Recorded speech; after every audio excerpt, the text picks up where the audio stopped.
자, 오늘은 요한복음 11장 말씀을 통해서 이 병은 하나님의 영광을 위함이라는 제목으로 하나님의 말씀을 나눠보려고 합니다. 우리가 요한복음을 이렇게 나누고 있는데 이 요한은 이 복음서를 쓸 때 분명한 목적을 가지고 썼다는 것을 우리가 알 수 있습니다. 바로 그 목적은 예수님께서 하나님의 아들 그리스도이심을 알게 하고 우리가 이것을 믿음을 말미암아 영생을 얻게 하는 것이었죠. 바로 이런 목적으로 특별히 요한은 이 복음서에 7가지 표적을 의도적으로 기록하고 있습니다. 그 7가지 표적 중에 오늘 요한복음 11장에 기록된 죽은 나사로가 살아난 이 사건이 마지막 표적입니다. 이 마지막 표적을 통해서 요한이 증거하고 싶었던 것, 우리 주님의 말씀을 통해 증거하고 싶었던 건 뭔가 하면 예수님은 부활이요 생명이라는 것입니다. 죽은 나사로를 살리는 사건을 통해 예수님은 나는 부활이요 생명이다 라고 선포하시며 이렇게 도전하셨습니다. 네가 이것을 믿느냐? 나는 부활이요 생명인데 네가 이것을 믿느냐? 네가 죽어도 너는 살 수가 있고 너는 어떤 절망적인 상황에 달지라도 너는 회복될 수 있어. 네가 이것을 믿느냐라고 말씀하십니다. 오늘 저와 여러분 삶 가운데 어떤 절망적인 상황이 있다 할지라도 우리는 결코 낙심해서는 안 됩니다. 왜냐하면 우리가 믿는 하나님은 부활이요 생명이시기 때문에 어떤 절망적인 상황이 할지라도 나사로가 죽어서 정말 아무런 소망이 없는 그런 상황 가운데서라도 사람은 아무것도 기대할 수 없지만 하나님은 세례를 행할 수 있습니다. 믿습니까? 죽은 자를 살리신 하나님, 하늘과 땅과 그 가운데 모든 것을 창조하시고 생명의 주가 되신 하나님은 어떤 상황도 회복할 수 있는 하나님입니다. 바로 하나님께서는 우리 삶 가운데 이런 일들을 허락하시면서 우리의 믿음을 통해 하나님의 영광을 이 어두운 세상에 나타내기를 원하십니다. 그래서 사람들로 하여금 우리를 통해서 하나님이 살아계심을 믿게 하는 것이죠. 그래서 우리를 통해서 많은 영혼들이 주님 앞에 돌아오게 하시고 하나님 나라가 이 땅에 충만하게 임하게 하는 것, 이것이 하나님의 계획입니다. 오늘도 이 말씀을 통해서 하나님의 말씀 함께 나눠보면서 혹 여러분 삶 가운데 정말 절망적이다, 난 소망이 안 보여, 이런 상황이 있다면 여러분 마귀가 던져주는 그 부정적인 생각을 버리십시오. 그리고 내가 믿는 하나님은 부활의 하나님, 생명의 하나님이야. 하늘과 땅을 창조하신 하나님, 없는 것을 있게 하신 하나님인데 죽게 능치 못할 일이 있겠습니까? 하나님, 이 상황을 통해서 하나님의 영광을 보여주시고 나로 하나님의 영광을 보게 하시며 하나님께 영광을 돌리게 해주십시오. 주는 그리스도시요 살아계신 하나님의 아들이십니다 라고 고백하는 저와 여러분들에게 주는 축복합니다. 오늘 말씀 함께 나눠가면서 하나님께서 요한복음 11장 말씀, 죽은 나사로를 살리신 이 사건을 통해서 우리에게 주신 메시지를 한번 살펴봤으면 좋겠습니다. 첫 번째 나누고 싶은 건 뭔가 하면 우리의 삶 가운데 절망적인 상황은 곧 하나님의 영광을 위하는 것입니다. 하나님의 영광을 위해서 이런 사건들을 하나님 허락하시는 거죠. 요한복음 11장 1절부터 한번 읽어보겠습니다. 어떤 병든 자가 있으니 이는 마리아와 그 형제 마르다의 촌 베다니에 사는 나사로라. 이 마리아는 향유를 주께 붓고 머리털로 주의 발을 씻기던 자요, 병든 나사로는 그의 오라비로라. 이에 그 누이들이 예수께 삶을 보내어 가로되 주여 보시옵소서, 살아가시는 자가 병들은 나이다 하니 예수께서 들으시고 가라사대 이 병은 죽을 병이 아니라 하나님의 영광을 위하며 하나님의 아들로 이를 인하여 영광을 얻게 하려 함이라 하시더라. 예수께서 본래 마르다와 그 동생과 나사로를 사랑하시더니 나사로가 병들었담을 들으시고 그 계시던 곳에 이틀 더 유하시고, 이렇게 기록하고 있습니다. 자, 여러분, 이 말씀 통해서 하나님께서 우리에게 주시는 메시지겠습니다. 여러분이 마르다와 마리아의 입장에 한번 대해보십시오. 우리 예수님께서 어떤 분이십니까? 정말 많은 기적을 행하셨죠. 병든 자를 고치고 또 죽은 자도 살리기도 하시고 많은 역사를 일으켰습니다. 그런데 이 예수님께서 마르다와 마리아와 나사로를 특별히 사랑하셨어요. 사랑하는 나사로가 병이 들었습니다. 마르다와 마리아는 빨리 예수님께 산을 보내가지고 주님 속히 오십시오, 사랑하는 자가 병들었습니다.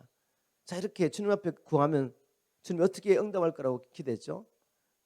만사를 제쳐놓고 와서 병든 나사로를 고칠 거라고 확신하고 있었죠. 그래서 주님이 오시지 않습니다. 성경에 보니까 예수님께서 그들을 사랑하셨대요. 그런데 있는 곳에 의도적으로 이틀을 더 유하셨습니다. 그 이유는 뭐죠? 나사로가 죽을 때까지 기다리신 거죠. 아니, 왜 사랑하시는 나사로를 주님께는 얼마든지 그 나사로를 치유할 수 있는 능력이 계신데 빨리 가셔서 치료하지 않고 그렇게 하셨죠? 우리 주님은 우리와 생각이 다르십니다. 우리는 어떤 문제가 있으면 주님 앞에 간절히 기도하면 하나님께서 속히 그 문제를 해결해 줄 것을 기대하시죠. 하나님 우리를 사랑하시니까, 하나님 전능하시니까. 근데 하나님은 그렇게 행하지 않는다는 거죠. 하나님은 우리보다 더 큰 그림을 그리고 계십니다. 하나님은 우리에게 뭘 주기 원하시냐면 하나님을 믿는 믿음을 주기 원하십니다. 하나님은 우리 삶 가운데 어떤 문제를 해결해 주는 것에 관심 있는 것이 아니라 우리가 하나님을 믿기를 원하시는 거죠. 그 상황 가운데서 하나님을 믿어드림으로 하나님의 영광이 나타나기 원하시고 바로 그 영광을 보고 우리가 하나님께 영광을 돌리기 원하시죠. 예수님께서 이 땅에 오신 것은 물론 우리 삶 가운데 주님이 오셔서 문제 해결할 수 있습니다. 그런데 궁극적인 목적은 뭔가 하면 우리에게 예수님을 하나님의 아들 그리스도로 믿게 함으로 우리가 영생을 얻는 것입니다. 우리가 영원히 죽지 않고 사는 것이죠. 바로 주님께서는 이 목적을 위해서 일하시는 겁니다. 그래서 나사로가 병들었다는 것을 아셨는데 아버지께 기도하셨겠죠. 그러면서 알게 됐습니다. 이 사건을 통해 하나님께서 또 예수님을 부활의 하나님 그리고 부활의 주 생명의 주로 증거하기 원하셨고 아직도 예수님에 대해서 온전한 믿음이 없는 제자들에게 이 사건을 통해서 이 마지막 표적을 통해서 우리 주님은 부활의 주 생명의 주로 자신을 드러내시고 제자들 하여금 예수님을 하나님의 아들 그리스도로 믿기 원했던 것입니다. 여러분, 여러분의 삶 가운데 마르다와 마리아처럼 정말 절망적인 상황이 있습니까? 하나님을 우리 사랑하신 것 믿음으로 또 그분이 전능하신 것을 믿음으로 기도했는데 응답이 없습니까? 우리가 잘못하면 마르다처럼 시험에 들 수 있습니다. 우리의 가장 큰 문제는 바로 하나님에 대한 불신입니다. 이 불신의 문제는 마르다와 마리아의 문제만 아니죠. 모든 인류의 문제입니다. 우리의 문제이기도 하죠. 우리가 한번 이스라엘 백성들의 예를 들어보겠습니다. 하나님께서 전능하신 능력으로 이스라엘 민족을 바로와 바로의 군대의 손에서 건져내셨습니다. 얼마나 놀라운 일입니까? 400년 동안 바로의 근세를 살았는데 하나님께서 큰 팔과 큰 능력으로 그들이 보는 눈앞에서 이스라엘 백성들 자유케 하셨습니다. 그리고 이 홍해를 건너는 사건을 통해서 북치고 장구치며 하나님께 구원의 노래를 불렀죠. 그렇게 기뻤는데 3일쯤 갔는데 물이 없습니다. 여러분, 저와 여러분도 마찬가지일 것 같아요. 3일을 광야길을 가는데 물이 없어요. 그럼 불평이 나오지 않겠습니까? 그런데 여러분, 하나님께서 의도적으로 이렇게 인도하신 거죠. 40년 광야길을 걸으면서 이스라엘 백성은 끊임없이 하나님을 믿지 않습니다. 불신하고 불순종하고 입을 벌려 원망과 불평하게 되죠. 여러분, 이것이 우리의 문제라고 생각하지 않습니까? 근데 여러분, 이 불신이 반드시 치유돼야 됩니다. 왜냐하면 이 불신은 마귀가 던져주는 생각이거든요. 우리는 마귀가 처음부터 어떻게 하나님을 사랑하시는 하나님의 형상을 따라 지음을 받은 사람을 하나님과 갈라놓았는지를 보셔야 됩니다. 아담과 하와를 보십시오. 하나님께서 이 선악과를 먹으면 정령 죽이라고 말씀하셨죠. 그 말씀 믿고 살았는데 어느 순간에 마귀가 와가지고 이렇게 말합니다. 아니, 그거 먹으면 죽는 것이 아니라 선과 악을 아는 일에 하나님처럼 될 거야. 마귀 이런 말을 던지는 의도가 뭐죠? 아담과 하와를 향하신 하나님의 사랑과 그 선하심을 의심하게 만드는 것입니다. 그래서 아담과 하와가 그 말을 듣겠다 보니까 그럴듯한 거죠. 의심이 들어왔습니다. 그리고 하나님께 불순종해 버립니다. 그 결과는 무엇입니까? 마귀를 향하여 어둠의 세력을 향하여 문을 확 여는 것입니다. 그래서 어떻게 했습니까? 황폐하게 만들었죠. 다 뺏어갔죠. 죽이고 멸망시켰습니다. 그 저주가 우리까지 내려오는 것입니다. 여러분, 어떠한 환경 가운데서라도 하나님의 사랑, 여러분을 향하신 하나님의 사랑과 선하심을 의심하면 안 됩니다. 의심하면서 원망하고 불평하는 그 순간에 이미 여러분은 마귀의 덫에 걸려 있는 것이죠.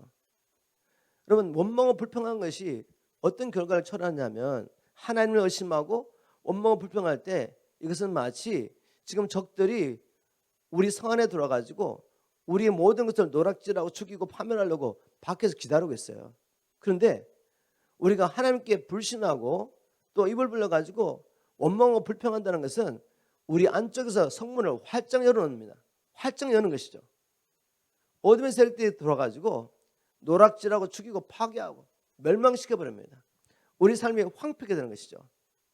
우리는 반드시 이 불신을 치유받아야 합니다.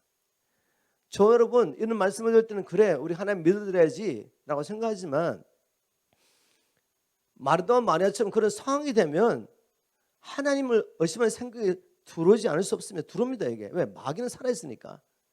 그럴 때 우리가 어떻게 해야 되죠? 하나님께서 우리가 죄인 됐을 때 우리가 하나님의 원수를 행할 때 우리를 사랑하셔서 독생을 주셨다는 이 사건, 이 사실은 진리가 아니겠습니까?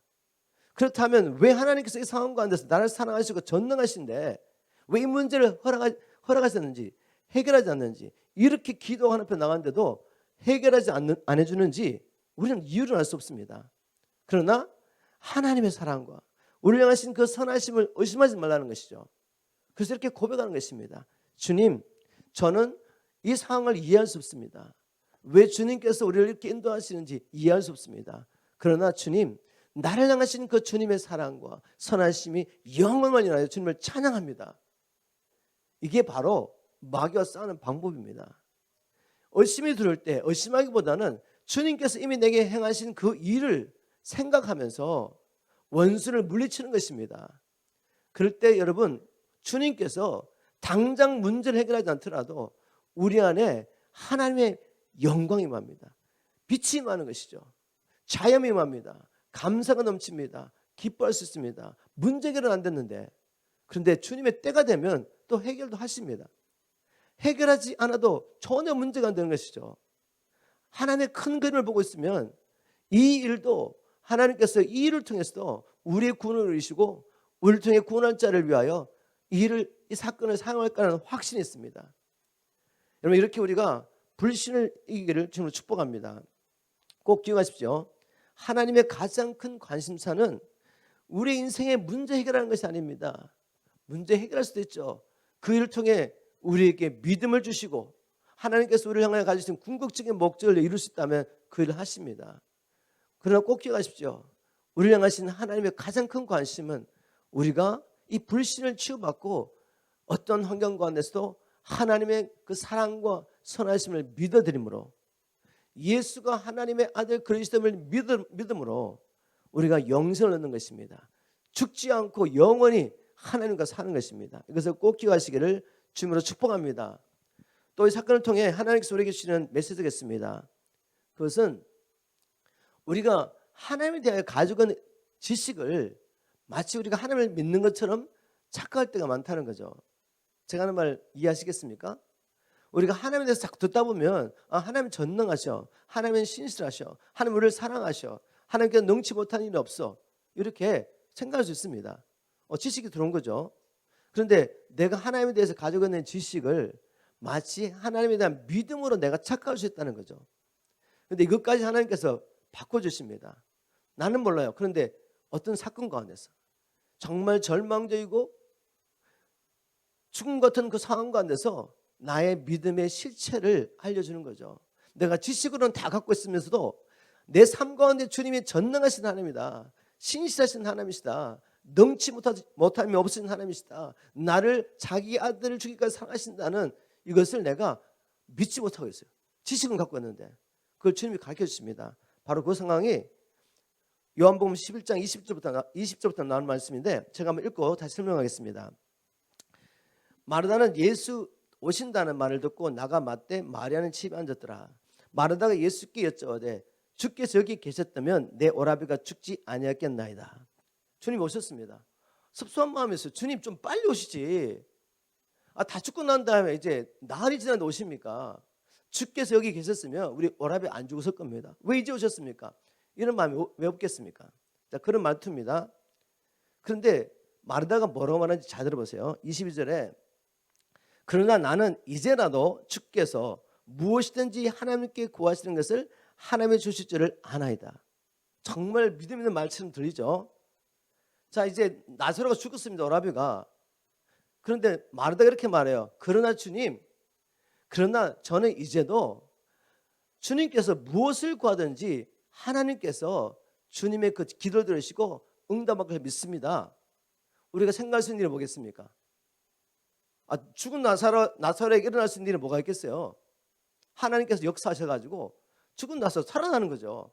그렇게밖에 안 들리거든요. 저게는요. 그렇게 믿는다고 고백한 줄 알았습니다.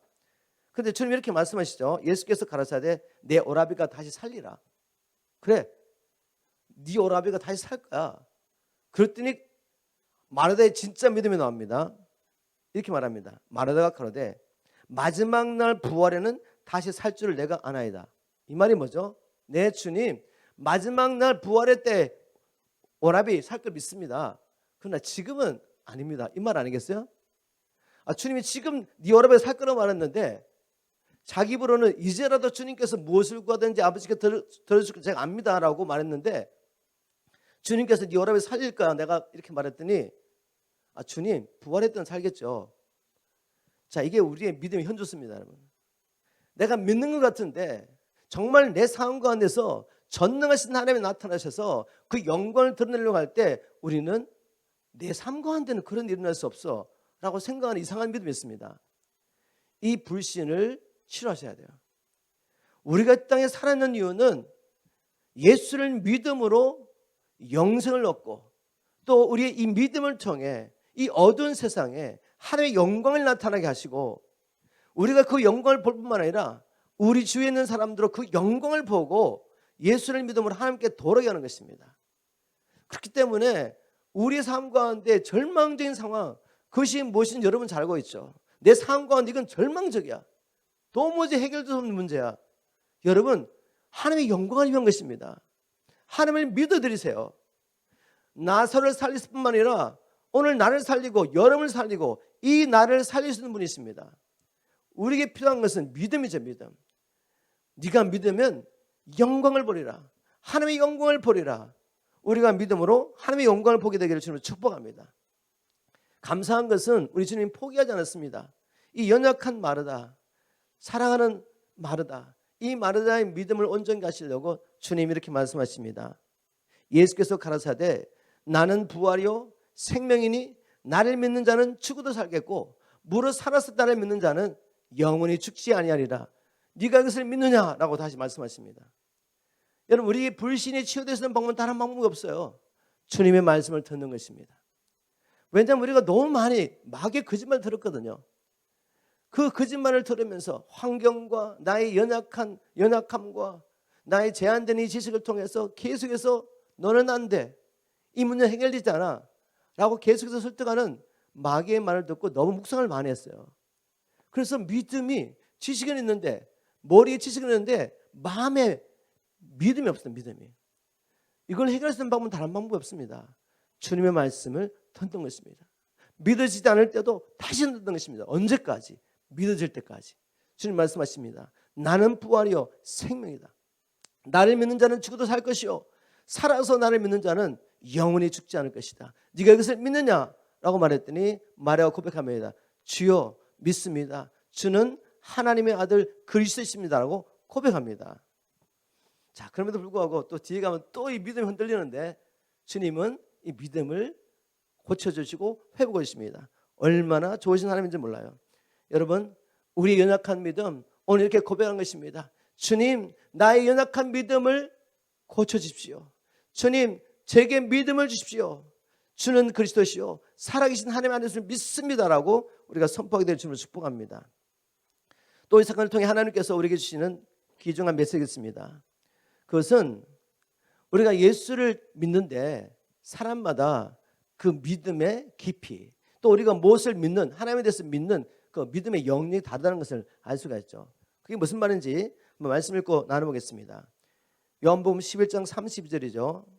마리아가 예수 계신 곳에 와서 보이고 그 발 앞에 엎드려 가로되 주께서 여기 계셨다면 내 오라비가 죽지 아니하겠나이다. 그러면 똑같은 고백을 하고 있죠. 마르다와 마리아의 믿음의 수준이 똑같습니다. 주님 여기 계셨으면, 주님이 여기 계셨으면 내 오라비가 죽지 않았을 겁니다. 자, 이 말은 뭐죠? 잘 묵상해 보십시오. 마르다와 마리아의 믿음의 수준이 어디까지인가 하면 우리 예수님께서 병든 오라비를 고칠 수 있다는 것을 믿었습니다. 그런데 아직 어디까지 믿음이 없죠? 죽은 오라비를 살릴 거라는 믿음 없는 겁니다. 여러분 무슨 말인지 아시겠어요? 우리의 믿음의 수준이라는 게 물론 우리가 모두 공통분모는 뭔가 하면 예수님이 하나님의 아들 그리스도인 것을 믿음으로 오직 그분을 통해서만 죄 용서를 받고 우리가 하나님과 화목할 수 있고 하나님 앞에 의롭다함을 받을 수 있고 그러므로 우리가 죄와 사단의 권세에서 자유할 수 있으며 하나님을 섬길 수 있다. 하나님 나라에 갈 수 있다는 이 믿음이 있습니다. 그런데 여기서 멈추면 안 되는 거죠. 우리가 이 믿음이 자라가야 합니다. 모든 영역에서, 삶의 모든 영역에서 하나님을 믿어드리는 믿음이 자라가야 되는데 이 믿음의 차이가 다르다는 거죠. 그런데 자라가야 됩니다. 제가 제 경험을 통해서 말씀드리겠습니다. 예를 들면 이런 것이죠. 어떤 사람들은 하나님의 공급하심에 대해서는 정말 이 믿음이 대단합니다. 하나님께서 나의 필요를 채워줄 거라는 믿음이 대단해요. 그런데 어떤 영역에 믿음이 없습니다. 어떤 영역? 하나님이 지금도 초자연적인 능력으로 치유할 수 있다는 것. 이에 대해서는 믿음이 없어요. 우리가 어떤 신앙의 백그라운드를 가지고 있느냐에 따라서 어떤 사람들은 지금도 하나님께서 초자연적인 치유와 회복을 할 수 있다. 이런 믿음은 없습니다. 그럼에도 불구하고 어떤 믿음이 있냐면 예수님이 그리스도시요 살아계신 하나님의 아들이라는 거 이거 분명히 믿고 있습니다. 그리고 하나님께서 전능하신 능력으로 자기의 이 필요를 채우셨다. 하나님께서 내게 하라고 하신 일에 대한 모든 필요를 채우셨다는 믿음은 대단한데 초자연적인 기적과 표적을 행하신다는 믿음에서는 믿음이 없을 수 있단 말이죠. 그죠? 그런데 제가 말씀드린 건 뭔가 하면 우리가 모든 영역에서 믿음이 자라는 게 필요하다는 겁니다. 그리고 사람마다 그 믿음이 깊이가 다르다는 거죠. 하나님께서 저를 훈련시키는 방법을 보니까 처음에 훈련시킨 게 뭔가 하면 재정에 대한 훈련을 시키셨습니다. 주님을 딱 믿고 난 다음에 아직도 평신도고 부르심을 받았지만 뭐 남들은 알지 못하죠. 주님이 저를 전임상에 불러주셨지만 남들은 몰라요. 근데 주님께서 갑자기 이렇게 말씀하십니다. 이제 네가 하던 일을 내려놔라. 네가 하는 직장을 내려놔라. 여러분 미국에서 직장 내려놓으면 인슈런스 없어지고 뭐 매달 우리가 셀러리 받아가지고 페이먼트 하는데 이거 못합니다 여러분. 근데 그분을 주님께서 훈련시키시더라고요. 그래서 한 6개월 고민하다가 제 와이프하고 의논하고 그래 우리 주님께서 이 부분에서 우리의 순종을 원하시는 것 같아. 내려놨습니다. 그래서 이제 재정에 대한 하나님을 신뢰하는 믿음을 쌓기 시작했죠. 그런데 그러면 주님께서 막 채워주셔야 되는데 갑자기 어떤 일이 났냐면 이제 직장을 내려놓고 나니까 인슈런스가 없었잖아요.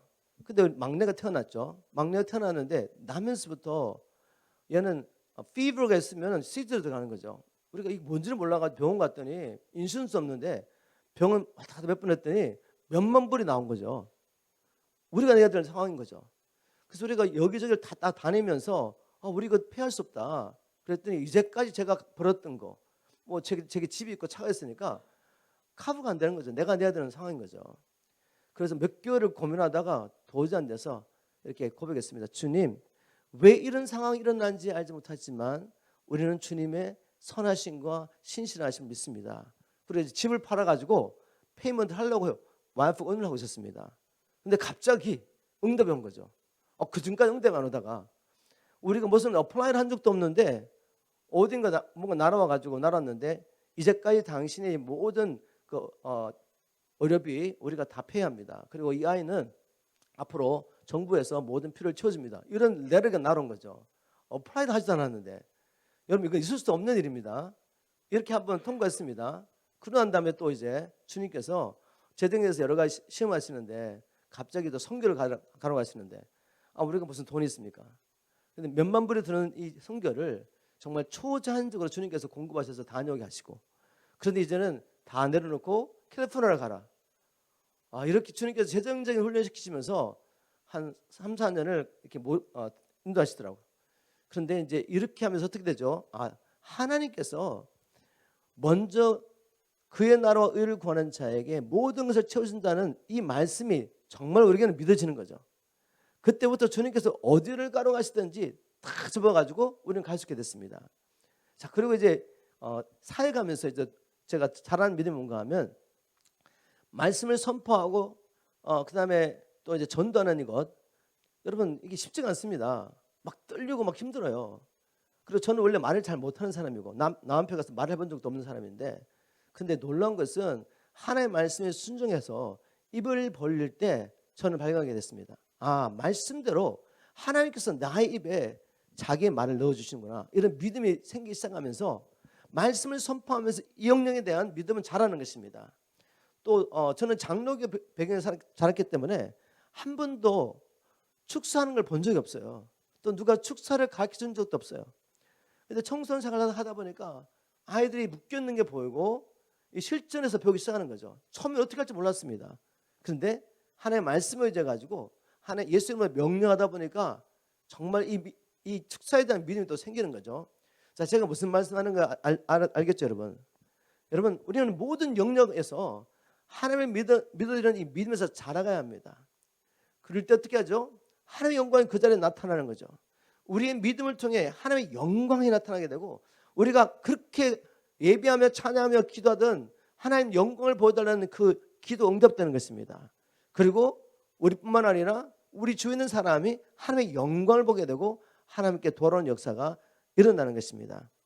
여러분, 하나님께서 저와 여러분의 믿음을 고쳐주시고 자라게 해주셔서 우리 삶의 모든 영역 가운데 하나님의 영광이 나타나기를 주님으로 축복합니다. 또 오늘 이 사건을 통해 주님이 주시는 우리에게 주신 메시지겠습니다. 그것은 우리 안에 영혼들을 위한 선한 싸움을 싸울 열정, 이 열정이 왜 부족한가를 저는 오늘 말씀을 묵상하며 깨닫게 됐습니다. 영혼들을 하나님 앞에 인도하려면 마귀와 싸워야 되지 않습니까? 그런데 이 선한 싸움에 대한 열정이 왜 부족할까라고 봤더니 우리 주님 안에 있는 통분히 여기며 민망히 여기는 마음이 없구나라는 걸 깨닫게 했습니다. 말씀 읽고 제가 무슨 말씀인지 나누겠습니다.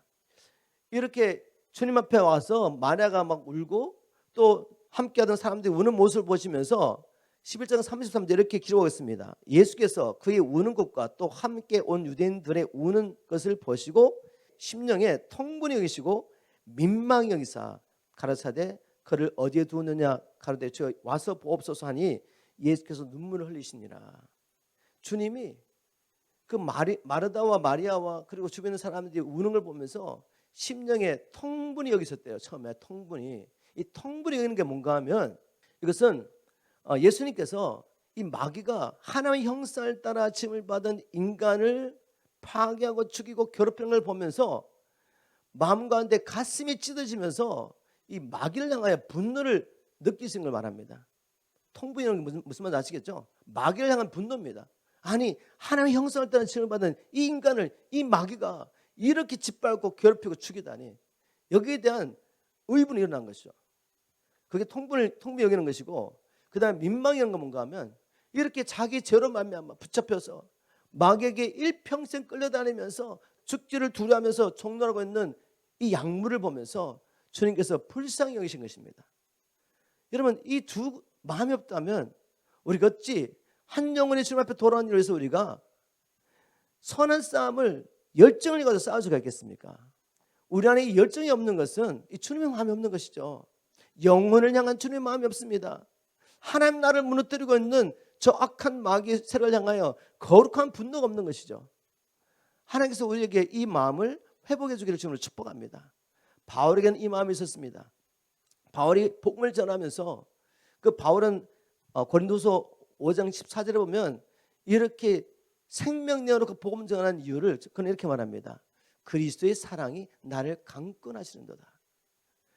이 땅에 오셔서 우리를 위해서 자기의 생명도 아끼지 않았던 그 주님의 그 사랑이 바울을 사로잡아 버린 거죠. 그래서 사람들이 보면 미친 사람처럼 다니며 복음을 전한 것입니다. 그리고 이렇게 복음을 전하다가 사도행전 17장에 보면 그가 아테네 가봤더니 온 도시에 우상이 가득합니다. 이런 우상도 있었습니다. 이름을 알지 못하는 우상. 얼마나 우상이 많은지. 그걸 보고 바울이 뭐라고 말했냐면 성경에 보니까 그 도시 우상이 가득한 것을 보고 크게 분을 냈다고. 하나님의 그 분노가 터져나온 거죠. 아니, 이 말 못하는 우상에게 하나님의 형상을 따라 지음을 받은 사람이 경배를 하다니. 오직 하나님만이 우리의 경배와 영광을 받으셔야 되는데 이 말 못하는 우상에게 절하면서 저 마귀에게 악한 영들에게 예배하는 걸 보면서 분이 터진 거죠. 여러분, 우리 주위에 이 세상에 이 미국 땅에 얼마나 우상이 많습니까? 하나님 외에 다른 것들을, 돈을 사랑하고 여자를 사랑하고 세상의 것들을 사랑하고 이런 것들에 빠져가지고 보이지 않지만 이 세상의 마귀와 악한 영들을 경배하고 섬겨 있는 이 상황을 보면서 우리 아무런 문제가 없다? 아무런 느낌이 없다? 그래서 우리는 싸울 수가 없는 것입니다. 하나님께서 우리의 둔해진 마음, 이 마음을 깨워주시고 오늘 이 말씀을 통해서 이제는 하나님의 마음으로 세상을 바라봄으로 말미암아 마귀가 하나님의 형상을 따라 지음을 받은 하나님의 사람들을 이렇게 짓밟고 죽이고 멸망시키는 걸 보면서 하나님의 마음으로 통분하셔야 돼요. 그리고 그렇게 마귀에 끌려다니면서 어찌할지를 모르는 저들을 보면서 불쌍히 여기는 마음으로 하나님 앞에 기도해야 됩니다. 우리가 싸워야 합니다. 이런 마음이 회복되기를 주님을 축복합니다. 그래야지 우리에게 주신 사명을 감당할 수 있습니다. 또 오늘 말씀을 통해 우리에게 주신 메시지겠죠. 그것은 주님조차도 이 공생일 동안에 행하신 그 모든 일들, 그 놀라운 기적과 표적, 그것을 우리 주님께서도 아버지께 기도함으로 응답받으셨다는 거죠. 기도를 통해서 기도 응답으로 이루어진 것을 우리가 알 수 있습니다. 말씀을 읽으면서 한번 나누겠습니다. 먼저 39절 보겠습니다. 예수께서 가라사대 돌을 옮겨 놓으라 하시니 그 죽은 자의 누이 마르다가 가로되 주여 죽은 지가 나흘이 되었음에 벌써 냄새가 나나이다. 아니, 조금 전에 하나님께서 믿음을 치료하신 것 같은데, 예수께서 그의 불신을 치료하신 것 같은데, 그래서 뭐라고 말했습니까? 주여 주는 그리스도시요 살아계신 하나님의 아들이십니다 라고 고백하지 않았습니까? 그런데 또 다시 이제 돌 옮겨놔, 주님이 살리려고 하는데 주님 냄새가 납니다, 이렇게 고백하는 거죠. 이것이 우리 현주습니다. 그래도 여러분 포기하지 마세요. 우리 주님은 우리를 포기하지 않으시고 계속해서 말씀하시며 마르다의 믿음을 회복해 주십니다. 40절 보니까 예수께서 가라사대 내 말이 네가 믿으면 하나님의 영광을 보리라고 하지 않았느냐? 믿음을 좀 가져라. 믿음을. 네가 믿으면 영광을 볼 텐데 왜 자꾸 의심하느냐? 이런 말씀이죠. 그러한 다음에 주님께서 이제 41절에 기도를 하십니다. 이 기도를 통해 우리가 배울 수 있는 굉장히 중요한 원리들이 있습니다. 돌을 옮겨 놓으시니 예수께서 눈을 들어 우러러보시고 가라사대 아버지요 내 말을 들으신 것을 감사하나이다. 항상 내 말을 들으시는 줄을 내가 알았나이다. 무슨 말씀이죠? 지금 예수님이 죽어서 나흘 된 나사로를 살릴 겁니다. 그런데 주님은 이미 응답을 받은 거죠. 이 사건이 그냥 하나님, 나는 하늘과 땅을 창조하신 하나님으로 죽은 자를 살린 게 아니에요. 우리 예수님이 이 땅에 인자로 오셨습니다. 하나님의 아들이지만 인자로 오셨다는 거죠. 인자가 뭐죠? 사람의 아들. 사람의 아들로 오셔서 아버지와의 그 친밀한 관계 속에서 아버지께서 하시는 일을 보고 아버지가 하시는 일을 순종한 것입니다. 예수님은 죽은 나사로를 살리는 것에 대해서 아버지께 기도를 했고 아버지께서는 예수님의 기도를 들어주시고 이미 응답하셨습니다. 그런데 왜 이 말을 하시느냐? 그러나 이 말씀하옵는 것은 둘러선 물을 위함이니 곧 아버지께서 나를 보내신 것을 저희로 믿게 하려 함이니이다. 아직도 나를 따라다니는 이 제자들, 이제 내가 아버지께로 가면 이 복음을 열방에 선포하며 하나님 나라를 이루어갈 제자들이 아직 믿음이 부족합니다. 아버지, 죽은 나사로를 살린 이 사건을 통해서 아버지께서 나를 보내신 것을 알게 도와주십시오. 내가 하나님께로부터 온 하나님의 아들 그리스도인 것을 알게 되려고 바로 이렇게 기도하신 것입니다. 이 사건을 통해 우리가 분명히 배워야 될 것은 뭔가 하면 우리 주님조차도 그 행하신 그 모든 일, 하나님의 일, 그 일을 기도의 응답을 통해 하셨구나. 그렇다면 우리는 어떻게 되겠습니까? 우리도 기도의 응답으로 해야 하는 것입니다. 우리 주님께서 최후의 만찬자리에서 요한복음 14장 12절에 보면 약속하시죠. 제자들에게. 내가 진실로 진실로 너에게 이르노니 너희가 나를 믿으면 내가 하는 일을 너희도 할 것이요 이보다도 더 큰 것도 하리니 이는 내가 아버지께로 가면이라 약속하셨어요. 주님이 행하시는 그 모든 일들 너희들 할 거야. 하나님 일이죠. 하나님 일. 그냥 표적과 기적을 행하는 것을 보면 안 돼요. 여러분. 그 표적과 기적을 통해서 뭘 하셨습니까? 잃어버린 영혼을 찾아가신 거죠. 마귀의 권세는 자들을 하나님께 회복하는 일을 위해서 기도 응답을 통해서 표적과 기적을 행하신 것입니다. 그런데 주님 약속하셨죠. 너희도 할 수 있다. 그리고 그 다음에 하시는 말씀이 뭐죠? 너희가 내 이름으로 무엇을 구하든지 하나님께서 자기 영광을 위해서 응답하실 거라고 약속하십니다. 너희들이 무엇이든 할 수 있는데 바로 무엇을 통해? 내 이름으로 기도함을 할 수 있다고 말씀하신 거죠. 주님 이렇게 말씀하십니다. 너희들 삶 가운데 절망적인 상황이 있느냐? 그 사건을, 그 절망적인 사건, 그것을 나의 영광을 위한 것이라고 너는 믿느냐? 그렇다면 나의 뜻이 이루어지도록 믿음으로 기도하라는 것입니다. 그 절망적인 상황을 향해 선포하셔야 돼요. 우리가 선포하실 때 하나님이 나타나시겠다는 거죠. 지금 이것을 가르치기를 원합니다. 그리고 그 사건을 통해서 우리가 표적을 따라가면 안 되죠. 그럼 표적이 무엇입니까? 단지 내 문제 해결된 것으로 끝나면 안 돼요. 그걸 통해 우리가 주님을 더 깊이 만나야죠. 주님을 더 깊이 믿게 되는 것입니다. 그리고 우리가 이 주님을 증거해야죠. 표적이라는 것은 sign and sign. 제가 지난 시간에도 말씀드렸죠. 예수 행하신 그 모든 일은 표적이죠. 표적, sign. sign은 표시판이라는 것이죠. 주님 행하신 그 기적이 표적인데 어디를 인도하죠? 예수님이 누구신지 보여주는 거죠. 이분은 하나님의 아들이야. 죽어서 나흘이 돼서 냄새가 나는 이 나사로를 말씀으로 살리신 이분은 누구냐 그죠? 요한이 이 모든 표적을 기록한 목적이 뭐예요? 예수님이 하나님의 아들 그리스도인 것을 증거하고 이분을 믿음으로 우리가 영생을 얻게 하기 위한 것입니다. 요한은 이렇게 말합니다. 죽은 나사로를 말씀으로 살리신 이분은 누구시냐? 네, 그분은 그리스도시요 하나님의 아들이십니다 라고 고백하는 것입니다.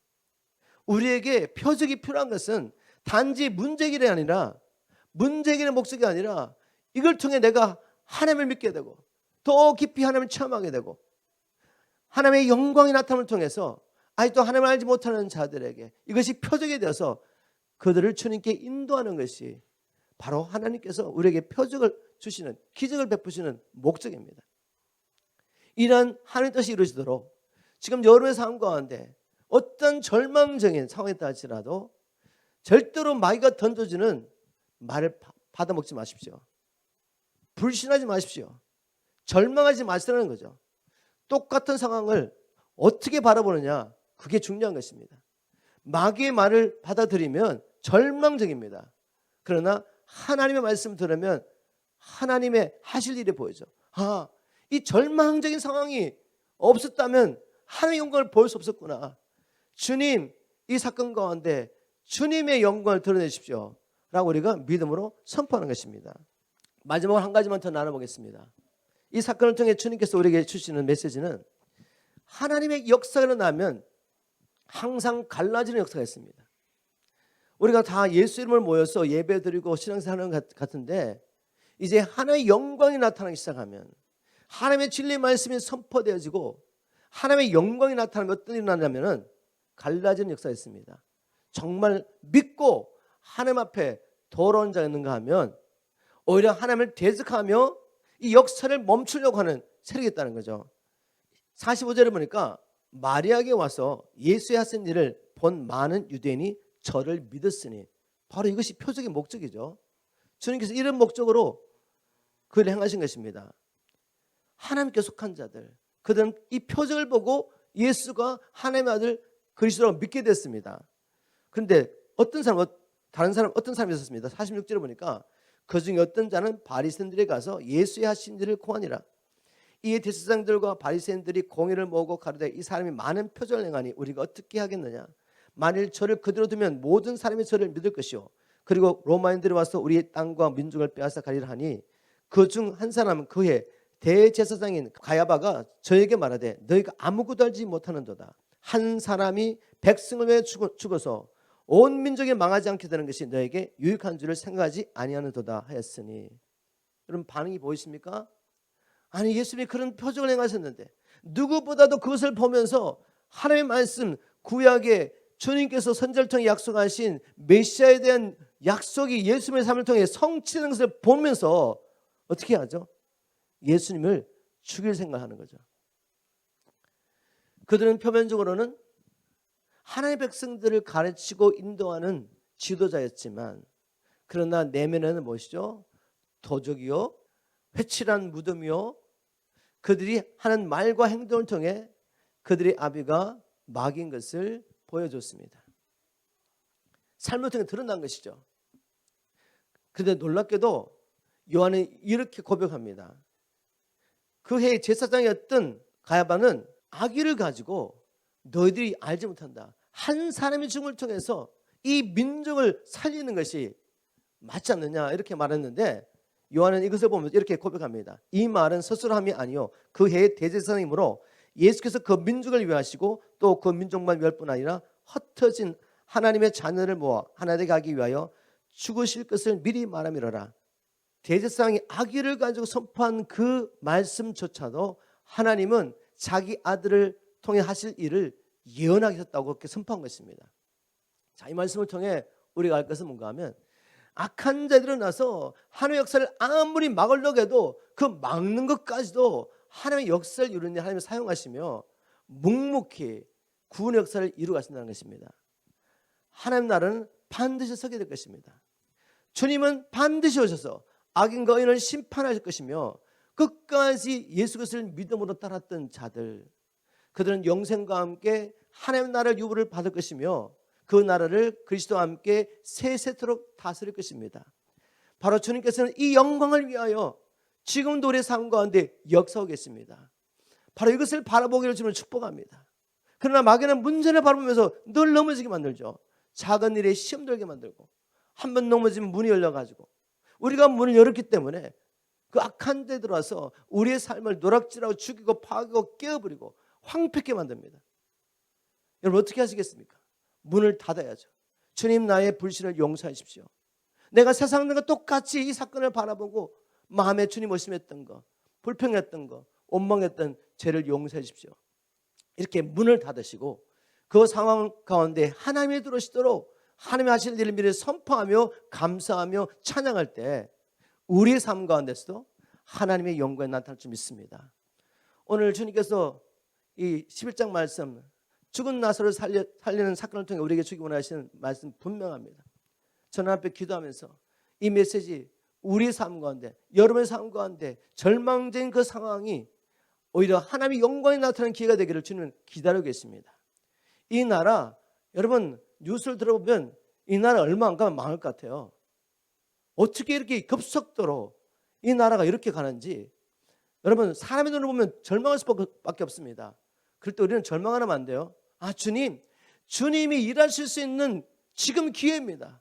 하나님의 영광을 이 나라에 보여주십시오. 이 나라를 시작하신 하나님의 계획 선포하는 것입니다. 이렇게 시작하지 않으셨습니까? 대한민국 시작하신 하나님의 계획이 있지 않습니까? 그걸 우리가 말하는 것입니다. 절망적인 상황을 보면서 절망하면 불신자와 똑같지 않습니까? 하나님의 약속을 기억하는 것입니다. 하나님은 우리가 이 말씀을 통해 다시 한번 하나님을 바라보며 하나님의 말씀을 선포하며 우리가 이 사건을 통해 하나님을 더 깊이 경험하고 하나님의 영광이 나타날 때 이 영광을 통해 또 우리 주위에 있는 많은 사람들이 주님을 발견하게 되기를 원하십니다. 그래서 하나님께 영광을 돌리기를 원하십니다. 이렇게 하나님께 영광을 돌리는 저와 여러분 되기를 주님 축복합니다. 우리 연약한 믿음도 회복하실 주님 감사합니다. 주는 그리스도시요 살아계신 하나님의 아들이십니다. 오늘 이렇게 외치며 부르짖며 기도할 때 하나님께서 우리 가운데 들어오시기를 주님의 이름으로 축복합니다.